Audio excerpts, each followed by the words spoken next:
مبروك يا عرس الاثنين في ليل واحد فرحتين. ناصر واحمد معرسين والحفل زاهي بالجمال. ناصر واحمد بالمدد اشبال من هذا الاسد قالوا فعل حسب الوعد، فرسان ما فيهم جدال.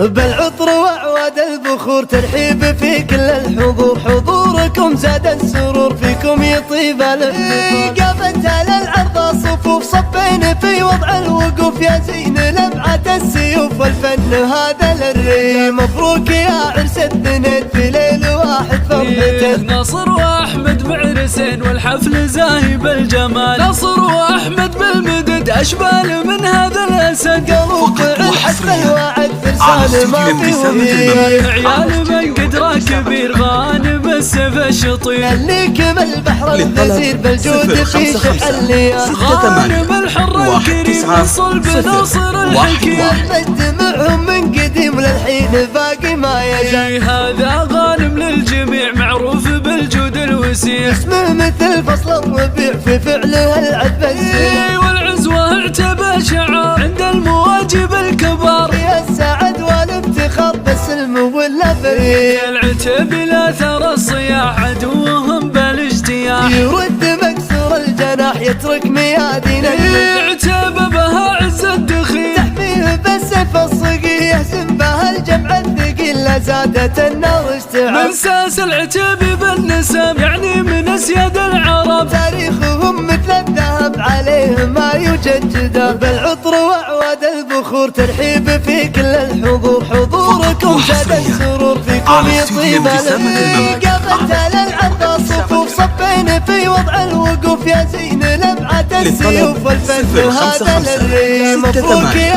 عرس الاثنين في ليل واحد فرحتين. ناصر واحمد معرسين والحفل زاهي بالجمال. ناصر واحمد بالمدد اشبال من هذا الاسد قالوا فعل حسب الوعد، فرسان ما فيهم جدال. عيال من قدره كبير غانم السيف الشطير، اللي كمل بحر الغزير بالجود في شحليات. غانم الحر الكريم من صلب ناصر الحكيم، المجد معهم من قديم للحين باقي ما يزال. هذا غانم للجميع معروف بالجود الوسيع، اسمه مثل فصل الربيع في فعله العذب السيع. والعزوة اعتبى شعار عند المواجب الكبار، يا السعد والافتخار بالسلم ولا فريق. العتب لا ثرى الصياح عدوهم بالاجتياح، يرد مكسور الجناح يترك ميادين. اعتب بها عز الدخيل تحميه بالسيف الصقيل، يهزم بها الجمع الثقيل لزادت النار اشتعال. من ساس العتب بالنسب يعني من اسياد العرب، تاريخهم مثل الذهب عليه ما يوجد جدال.